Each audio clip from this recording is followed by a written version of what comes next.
Fala, meu lindo, minha linda, tudo bem com você? Que essa semana seja extraordinária na sua vida, que a mão do Senhor esteja sobre você, sobre a sua casa, e que essa mensagem seja uma resposta de Deus para você. Eu quero só te pedir um favor antes de começar a mensagem. Curte o vídeo, é bem rapidinho. Por que curtir? Bom, quando você curte, o YouTube entende que é um conteúdo relevante e manda para mais pessoas. Compartilha, manda nos grupos de WhatsApp. E se você ainda não é inscrito no canal, se inscreve. Toda segunda-feira, 7 horas da manhã, tem uma palavra de Deus para você por aqui. Nosso sonho é chegar a 10 milhões de pessoas. Me ajuda, faça isso se é possível. Quanto mais gente ouvindo, melhor. E o nome de Jesus é glorificado. Vamos pro vídeo.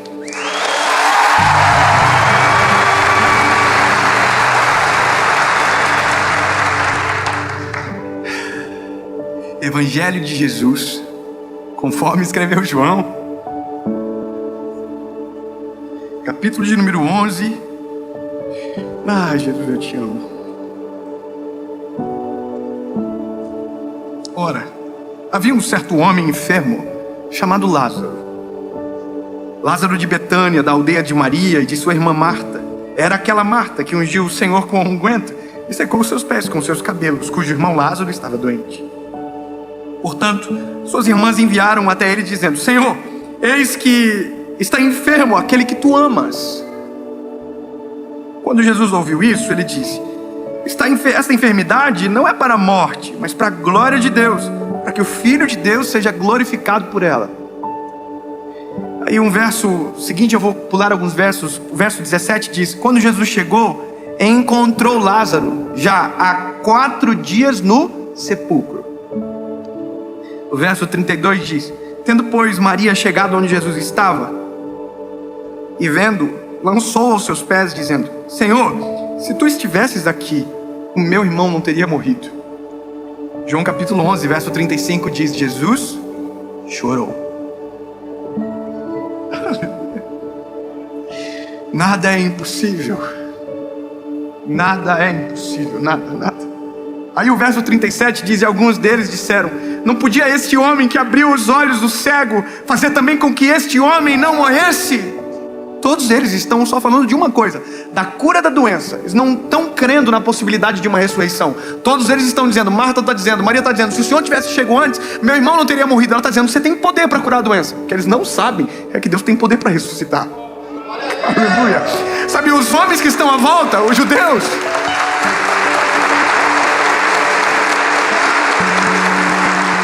os judeus, eles também não sabem. Então por isso que eles dizem: se ele dá vista aos cegos, ele podia ter curado esse homem também. Amém. Eu fico doido disso aqui. Aí, o verso 39 diz: Jesus, tirai a pedra. Aí a Marta, a irmã daquele que estava morto, disse: Senhor, a essa altura ele cheira mal, porque ele está morto há 4 dias. Disse Jesus: se tu creres, verás a glória de Deus. Verso 43, parte B: Lázaro, vem para fora. E Lázaro saiu para fora.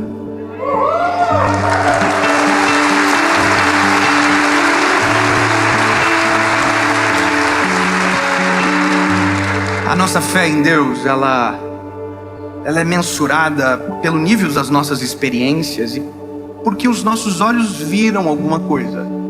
Nós precisamos de algumas experiências táteis com Deus. A gente precisa que em algum momento algum milagre aconteça para que a gente veja o agir de Deus, né? Só que tem milagres e milagres. Tem milagres grandes, milagres pequenos, mas o fato de ser milagre é você não conseguir explicar por que e como aconteceu. Todas as vezes que Deus fez um milagre com a minha vida, com a minha família, foi milagre porque não tinha como explicar como. E por isso chamamos de milagre. Só que a nossa fé, ela precisa ser alimentada, precisa ser nutrida. Em algum momento ela vai precisar de estímulos externos, outros espirituais. A gente sempre vai precisar.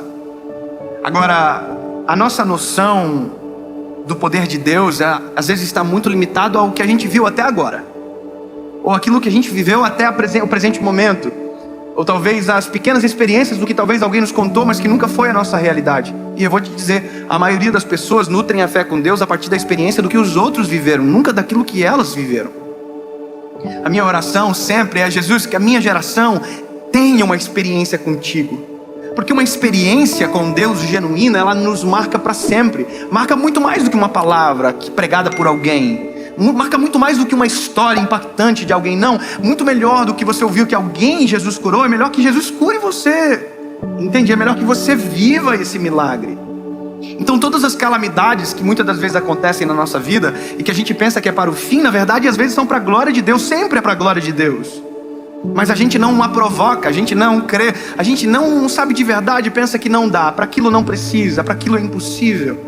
Então quando a Bíblia começa contando uma história de alguém que Jesus ama e que é Lázaro, a gente tem toda uma narrativa que constrói o que Deus pode fazer e o que Deus não pode fazer.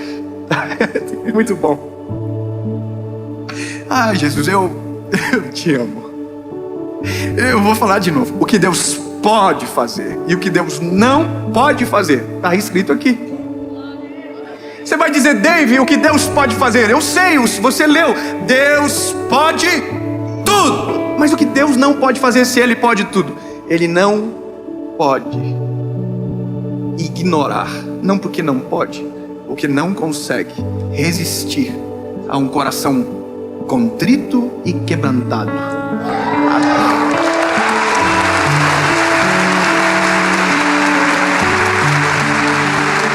Então, não se trata na verdade do que Deus não pode, se trata daquilo que Deus não está disposto a fazer. Deus não está disposto a ignorar a oração de um justo. Deus não está disposto a ignorar a perda de um amado amigo. Deus não está disposto a ver os judeus chorando, Marta chorando, Maria chorando. Sabe, Maria e Marta, uma delas, lembra, ungiu os pés de Jesus e secou com os cabelos. Então Jesus vê aquilo chorando, ela dele chorando, e a Bíblia diz que Jesus chorou. Porque, sabe, perturbou o seu coração. E não porque não podia curar, não porque não podia ressuscitar, mas porque aquilo para ele era muito agudo para as emoções. Isso para mim é confortante. Porque mostra que o Deus que a gente serve não é distante, Ele é empático. Ele é presente. Ele se importa com a minha dor. Ele se importa com o meu sentimento. Ele se importa com a minha lágrima. Ele se importa com o meu clamor. Ele me ouve. Aleluia.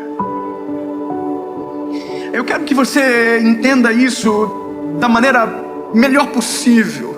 Quando você chora, a Bíblia diz que quando nós choramos, oramos, o Espírito Santo conduz as nossas orações ao Pai com gemidos inexprimíveis. Ele sente. Quando a gente olha a parábola do bom samaritano, o bom samaritano é Jesus, que se importa com a ferida, que se importa com a dor, que para, que ajuda.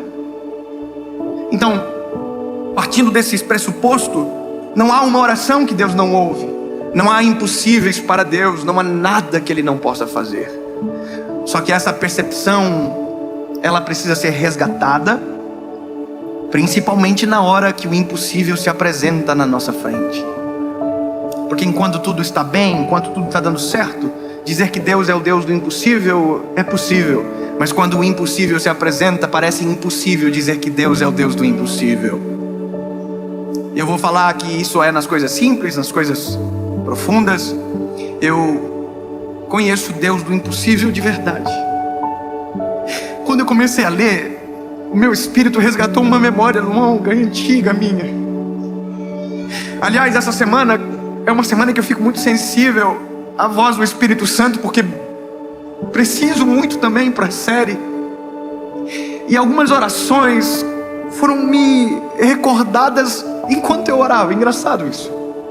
Deus me fez lembrar de uma oração quando eu era dos jovens da minha igreja. Eu me lembrei, sabe quando você é transportado para um lugar e você consegue vislumbrar tudo, como foi, como aconteceu, e parece que você está vivendo aquilo de novo? Eu estava dentro da igreja e as crianças começaram a cantar aquela canção que diz: grande, alto, tão alto, fundo, profundo, é maior que o mundo. Lembra? Essa música não, só eu que lembro. É uma música que fala do amor de Deus, que é grande, mas cabe no nosso coração. E as crianças estavam cantando essa canção, e as crianças estavam cantando, fazendo coreografia, e eu no banco senti uma presença de Deus tão grande, que eu parecia uma criancinha pequena na igreja. Eu chorava, falava em línguas, glorificava o Senhor. E no final daquilo eu olhei para as crianças e eu disse: Jesus, dia os meus olhos possam ver os meus filhos te adorando. Que um dia eu possa ver e parecer tão distante, tão longe, e agora de repente eu já tenho 3 filhos e agora só que agora eu resgato outras orações, eu começo a lembrar de todas as respostas, de todos os impossíveis. E agora, esses dias atrás, eu acho que até contei em uma das mensagens no YouTube, mas eu tive uma experiência com meu filho, com o João, muito profunda com ele, sobre impossíveis. Impossíveis que são subjetivos, porque para mim parece ser impossível, e era naquele momento, mas para alguém pode ser muito simples, mas é milagre porque não se explica, lembra? O João passou mal a noite toda, vomitou a noite toda. E quando ele acordou, a gente tem um acordo na nossa casa de falar somente a verdade, mesmo que a verdade às vezes doa de ouvir. Então a gente fala: olha filho, você vai tomar vacina. A gente não fala que vai dar uma volta e tem um golpe. A gente fala a verdade. Então a gente fala: filho, vai tomar pique e dói, mas passa. O papai toma pique, também não gosta, e também isso é verdade. Bom, eu morro de medo. Então como que eu vou mentir pro meu filho? Então a gente tem esse acordo. E aí quando ele acordou mal, vomitando muito, eu chamei ele e falei: filho, olha só, se você não melhorar, o papai vai ter que te levar no hospital. Aí, irmão, falar isso para um filho, quem é pai sabe aqui o que eu tô falando, né? Se a gente pudesse tirar a doença do nosso filho e colocar na gente, a gente fazia. Aí quando eu falei para ele do hospital, ele já marejou os olhinhos na hora. Aí eu falei para ele: filho, olha, e aí você vai ser examinado, provavelmente você vai ter que tomar um sorinho, filho, na veia, vai ter que colocar uma agulhinha, vai doer um pouquinho, mas vai passar, mas aí você vai ficar bonzinho, filho. Aí ele começou a chorar e falou: papai, eu não quero ir pro médico. E aí o meu lado pai, frustrado, conectou-se com o lado homem de Deus, que já viu milagres acontecendo. E sabe, eu olhei pro meu filho e disse: filho, tem uma saída. Isso é difícil fazer. Eu falei: filho, tem uma saída. A saída é a gente orar e o papai do céu curar você. Se o papai do céu te curar, filho, você não precisa ir para o hospital. Mas se o papai do céu achar que por bem a gente vai para o hospital, não tem problema. Quando eu falei isso, passou um filme na minha cabeça de todas as vezes que Deus se mostrou para mim, de todos os milagres que eu já vivi. Só que agora era o meu filho que precisava de um milagre, pequeno, mas precisava. E aí eu falei: vamos orar com o papai. Ele já sabe como funciona. Ele fechou o olhinho e ele falou isso aqui: papai do céu, cura eu. E eu disse: Deus, me permite te apresentar ao meu filho dessa maneira. Me permite que o meu filho, Senhor, te conheça de primeira como um Deus que cura, que faz milagre, em nome de Jesus. Amém. Eu disse amém, o meu filho disse amém, e na hora, imediatamente o semblante do meu filho mudou, a cor reestabeleceu, e ele olhou para mim e disse: papai, eu tô bom.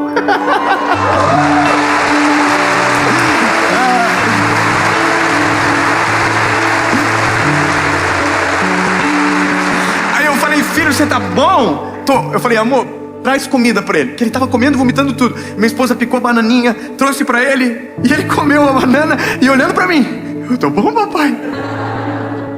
E aquela consciência dominou ele. Jesus me curou. E ele passou a semana falando: papai do céu me curou, papai do céu me curou. Eu perguntava: o que aconteceu, filho? Fala para o amigo do pai. Papai do céu curou eu. Sabe, papai do céu curou eu, até o dia que o Noah ficou doente. E sabe o que ele me disse? Papai, ora pelo Noah. Isso é um exercício. Vai ter vezes que Deus vai achar melhor não. Eu não sei quando, não sei como, mas de uma coisa eu posso sempre fazer: pedir, clamar. Sabe, Senhor, tu podes. Só que aí que mora o problema. É que às vezes a gente crê para isso, mas para aquilo que é maior a gente não acredita. E isso é o cenário do texto. É o que Marta, é o que Maria está dizendo: Jesus, o Senhor está atrasado para um milagre que o Senhor poderia fazer. Eu queria que o Senhor curasse, e agora já não dá mais para curar, porque ele está morto. Os judeus disseram a mesma coisa. Se ele cura cegos, ele poderia muito bem ter curado, mas ele chegou atrasado. e o homem já morreu. Aí Jesus diz: não, eu vou resolver. E mesmo Jesus presente, dizendo que vai resolver, que vai ressuscitar, Marta diz: não, Senhor, mas ele já está 4 dias morto, já deve estar fedendo. Não. Grava o que eu vou dizer para você. Para Deus nada é impossível. Não existe áreas da sua vida que Ele não possa ressuscitar e trazer a vida novamente. Não tem nada que foi sepultado há 3 dias, 4 dias, que Ele não possa vir e dizer: saia para fora. Porque para Ele nada é impossível. Lembre-se, Deus pode tudo. Mas nós só saberemos se, ao invés de desistirmos, clamarmos por socorro. Se ao invés de abandonarmos, dizermos: Deus nos socorre. E Deus é socorro bem presente no dia da tribulação. Então, se está morto, há uma possibilidade de ressurreição. Se está doente, há uma possibilidade de cura. Se está desanimado, há uma possibilidade de um reânimo. Mas tudo depende do clamor e da resposta. Mas a resposta vem do Senhor. E você vai ver que aquilo que eu estou falando é verdade. Nada é impossível. Jesus olhou e disse: removam a pedra. Removam. E eles removeram a pedra. Eu imagino que quem estava... Eu fico imaginando, isso para mim é inerente da mensagem. Imaginar a cabeça, os olhos, a expectativa de todo mundo que está ali fora. Eles estão todos assim.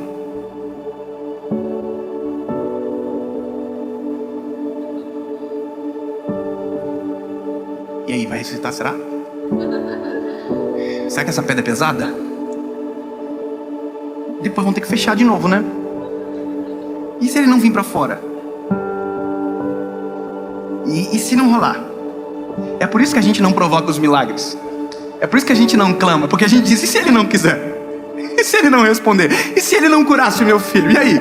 Entende? A vergonha impede a nossa fé de provocar o extraordinário. Não tenha vergonha. Se Deus não quiser, Ele não quis. Mas você fez a sua parte de pedir. Você fez a sua parte de clamar. Você fez a sua parte de dizer: Deus, haja a meu favor. Talvez não seja agora, talvez seja depois de amanhã, talvez seja depois de 4 dias. Ela já tinha pedido para Jesus ir até ela. E Jesus não foi na hora que ela pediu.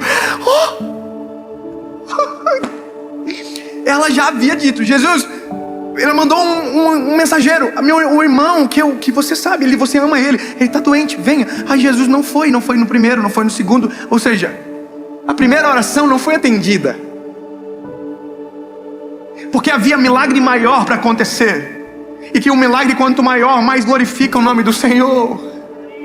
Eu sei que na corrida do milagre a gente às vezes não tem paciência, a gente não quer esperar, mas sim, Deus pode. E sim, esperar pode valer muito a pena, clamar vale a pena. A história termina com Jesus chegando aparentemente atrasado. Oh, lindo! Às vezes nós preparamos um cenário para que Jesus chegasse na nossa história, e a gente tem a impressão que Ele está atrasado porque não chegou na hora que a gente programou. Nós oramos e na hora que oramos Deus não respondeu, e a gente tem a ideia que talvez Ele nunca mais responda. Não esqueça que a gente age dentro de um tempo, Deus age dentro de outro tempo. Se o nosso é o Cronos, o tic-tac, do Deus é o Kairos, é eterno e é perfeito. A gente quer para agora, mas talvez Deus saiba que o melhor é amanhã, e a gente só vai descobrir quando chegar amanhã. Portanto, confie no Senhor. E eu repito para você: não existe nada impossível, nada morto que Ele não possa ressuscitar. Os sonhos, as famílias, os corações, em nome de Jesus. Em nome de Jesus.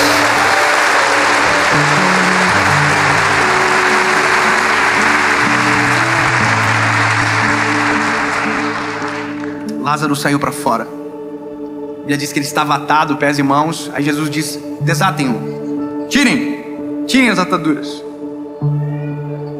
E o final todos que estavam naquele lugar saíram estupefatos com o que viram. E aí aconteceu um fenômeno: alguns creram nele para a salvação. Alguns creram, mas outros não creram. Mesmo vendo o milagre acontecer, foram denunciar Jesus. Lembra da crítica? Lembra? Lindo. Mesmo do bom sempre vai ter alguém que vai tentar encontrar um defeito. Mas a questão mais importante, que eu termino a história aqui, é que quando eu chego no final da história de Lázaro, eu entendo que tudo que Deus faz tem um propósito maior do que o próprio Lázaro, que é a glória do seu nome. Deus não curou o meu filho porque ele é melhor do que o filho de alguém aqui. Deus curou o meu filho para a glória dele. E hoje eu estou falando aqui para a glória dele. E é por conta de que é para a glória dele que talvez você vá para casa e no dia da angústia você vai clamar e vai viver o teu milagre também. E lembre-se, vai ser para a glória dele. Tudo é para ele. Portanto, ao invés de desistir do milagre, vamos orar pelo milagre. Deus, em nome de Jesus. Ai, lindo, é por isso que te amamos. Tu és poderoso para cumprir tudo aquilo que prometeu. Tu és bom, justo e misericordioso. E agora eu clamo pelas famílias, clamo pelos teus filhos que ouvem essa mensagem e que precisam de um milagre urgente. Faz o milagre, traz a cura, ressuscita aquilo que morreu. Cumpre o teu querer, Jesus, para a glória do teu nome. E que em alguns dias testemunhos cheguem desta palavra, pessoas curadas, transformadas e libertas. É nisso que eu creio, em nome de Jesus, amém.